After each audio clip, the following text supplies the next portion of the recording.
Pozdrav iz ljubljanskega studia 163, to so vesti. V teh prazničnih dnevih, ko kristjani obujajo spomin na vstajenje in križanje JK-ja, se zabijajo tudi žeblji v dlani šentflorjanskega premierja. Zadnji žebelj mu je zabil vladni prijatelj Sveti Golob. Moja odločitev o odstopu je dokončna. Premier ga je prosil za odlog. Bi ga naprosil, da morda tega ne stori do odločilnega datuma pokojninske reforme. Najmanj, kar si zdaj vlada zasluži, glede na to, kar je vložila v reforme, je, da bi se veliko več v javnosti diskutiralo o krizi koalicije. Po pogovoru se ga je Golobič usmilil in zamaknil svoj odstop na dan pred referendumi. Čak malo, referendumi. Ja, zdaj so trije, veš. O pokojninski reformi, o zakonu o delu na črno, pa o tistih arhivih, pa SDV-ju. Ko jaz sem pristal na to željo, da torej predsednika vlade v prihodnjih tednih ne obremenim z iskanjem novega ministra.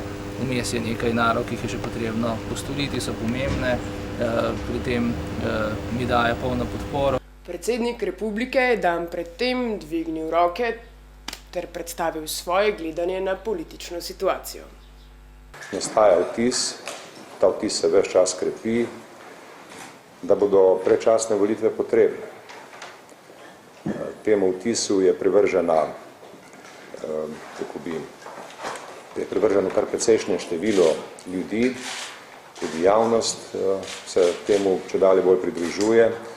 Tudi znaten del političnih strank zastopanih v našem državnem zboru je v tem položaju. Moram reči, da kot predsednik republike seveda o tem razmišljam. Če bi v našem sistemu obstajala pristojnost predsednika republike, da parlament razpusti, bi verjetno v tem času razmišljal že o tem. V takem položaju, kot ga imamo pri nas, seveda to ne obstaja, naša ustava te možnosti ne predvideva. Predvideva druge možnosti, druge načine, po katerih se lahko pride do predčasnih volitev, če so te potrebne. Povod za take misli je predsedniku podal Desus. V začetku tedna je namreč vlogo Judeža prevzela Desusova duša. Dušica. Ko sem postala januarja ministrica, sem obljubila, da bom po 3 mesecih ocenila rezultate svojega dela in ekipe in se odločila, kako naprej. Po 3 mesecih ugotavljam, da sicer delo smo upravili po mojem prepričanju dobro, vendar pa ugotavljam tudi, da za svoje nadaljne delo nimam več podpore, zato ne morem upravljati dela tako, kot sem se zaobljubila v državnem zboru. Ko sem govorila včeraj v podpori, moram ta trenutek povedati, da je res, kar je povedal predsednik vlade, v besedah me je vedno podpiral, vendar je to za podporo, ki jo potrebuje minister pri svojemu delu, premalo. Dušica, dušica, odstopila je naša dušica. Desus pa se umika iz vlade. Izstopamo iz koalicije. Lahko povem, da je izvršni odbor stranke Desus in pa tudi nekateri pomembni funkcionarji stranke Desus, predsedniki različnih komisij in teles stranke Desus, smo soglasno sprejeli odločitev, da izvršni odbor predlaga svetu stranke Desus, da se odloči o tem, da izstopimo iz koalicije. Poleg skoraj da že opozicijskega Desusa si predčasne volitve želi tudi največja opozicijska stranka in njen princ Teme. Je čas za državotvorno dejanje. To državotvorno dejanje v tem trenutku je razpis predčasnih volitev.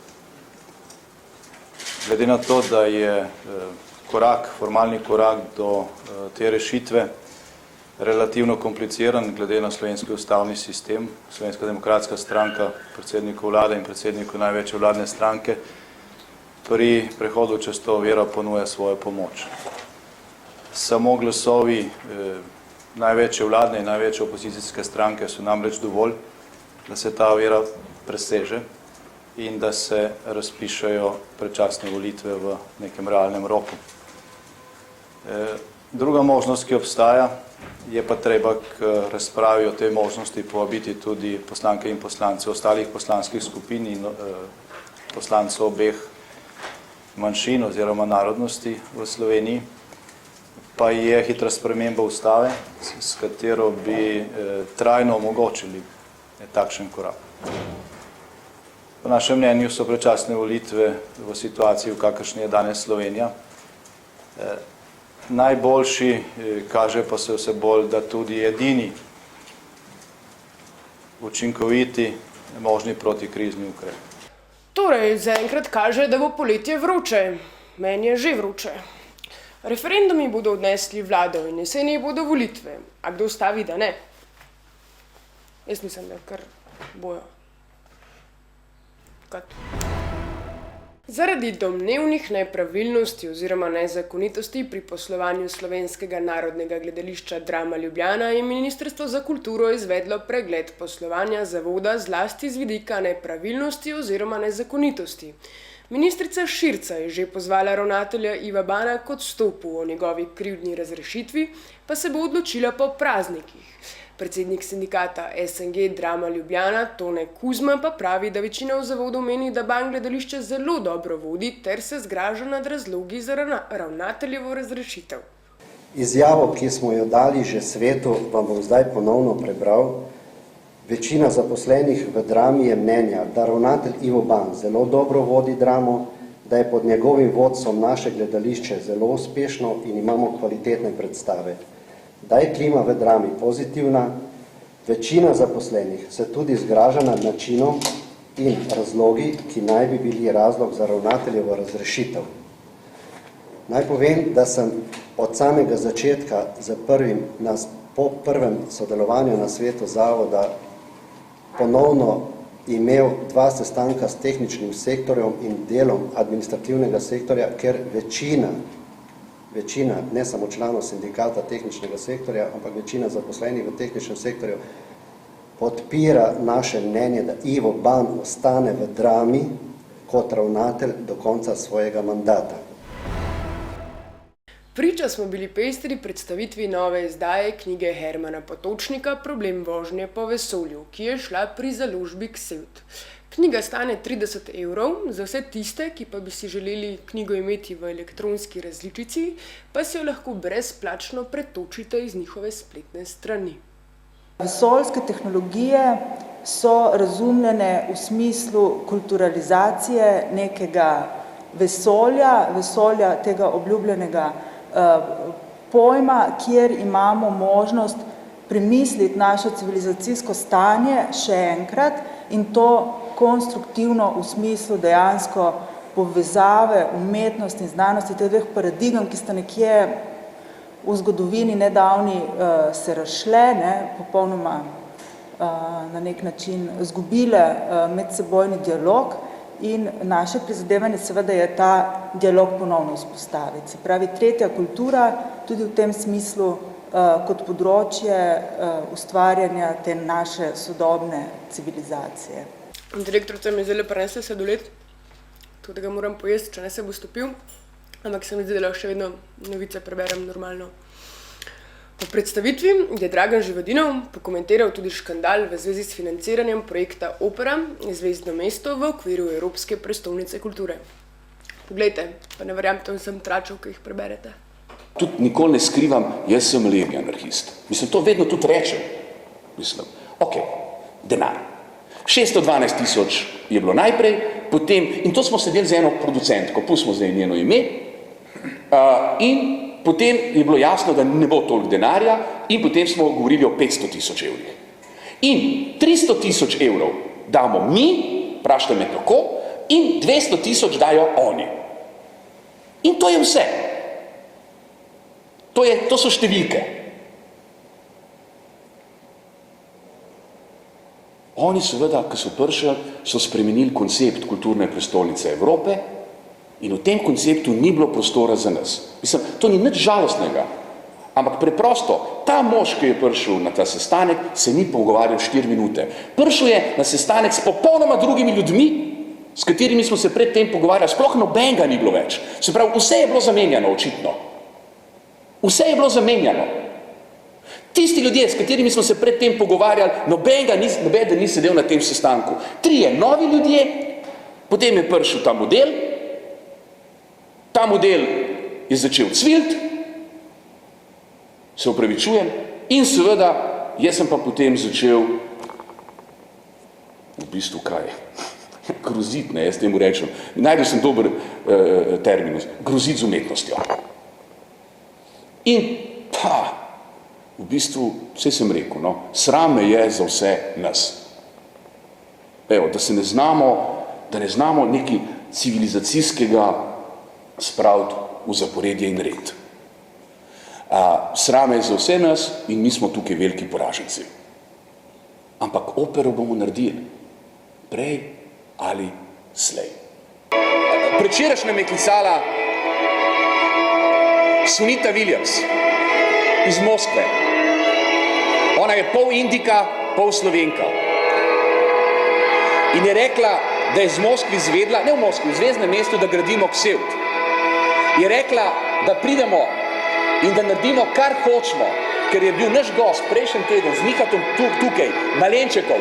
Ona dva sta drugo leto, od maja do oktobra na mednarodni vesoljski postaji, da lahko naredimo, kar hočemo.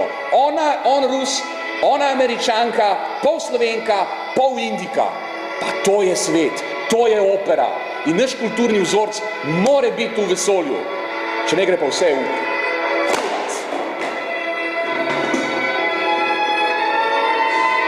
To sem zdaj zaigral, to vidite, da znam zaigral. Ministrica za kulturo Majda Širca se je sestala z mariborskim županom Francem Kanglerjem, generalno direktorico zavoda Maribor 2012 EPK Suzano Žilič-Fišer in programskim direktorjem zavoda Mitjo Čandrom. Po vseh škandalih in prevratih so vsaj za kamere delovali optimistično. Današnji sestanek je bil predvsem namenjen temu, kot so že predhodniki povedali, da smo uredili nekatere stvari in da smo predvsem neko perspektivo projekta skupaj začrtali.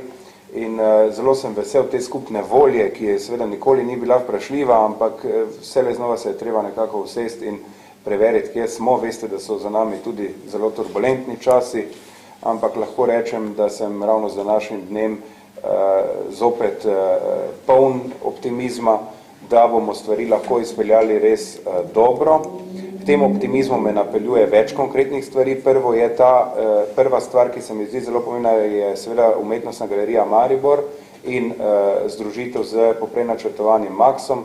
Vsi si želimo tovrstne infrastrukture, ne samo za Evropsko predstavnico kulture, ampak seveda tudi za prihodnost Maribora in regije. Druga stvar, ki me je izjemno razveselila, je to, da se očitno urejajo vse stvari kadrovske in upravljalske okrog zavoda in da to prinaša en mir, eno normalno plutje proti prestolnici. In tretja stvar, ki je zame seveda tudi pomembna, pri dokončnem izoblikovanju programa, za katerega se bomo zares potrudili, da bo narejen čim prej, da bomo veliko glavnino programa predstavili že junija, septembra pa dokončno verzijo. In še vreme, namenjeno trenutnemu predsedniku vlade.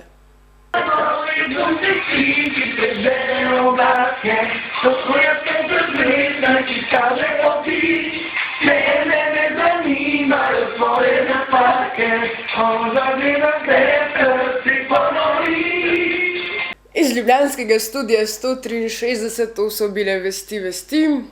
Za praznike vam pa želim čim več perhov, čim več nagih bab, čokoladnih jajčkov, šunke, potice, v glavnem pasta, da se vam ritne zaštofa. Ej, človek, meni so dovolili top shit, stari, hido, A ti? Meni še zmer nekaj piska, ne vem, bo videl. Pa daj zmeni se, človek, kaj s tabo, gaš, kako hudo. A bom izdala še malo na morvi. Ajde, džija.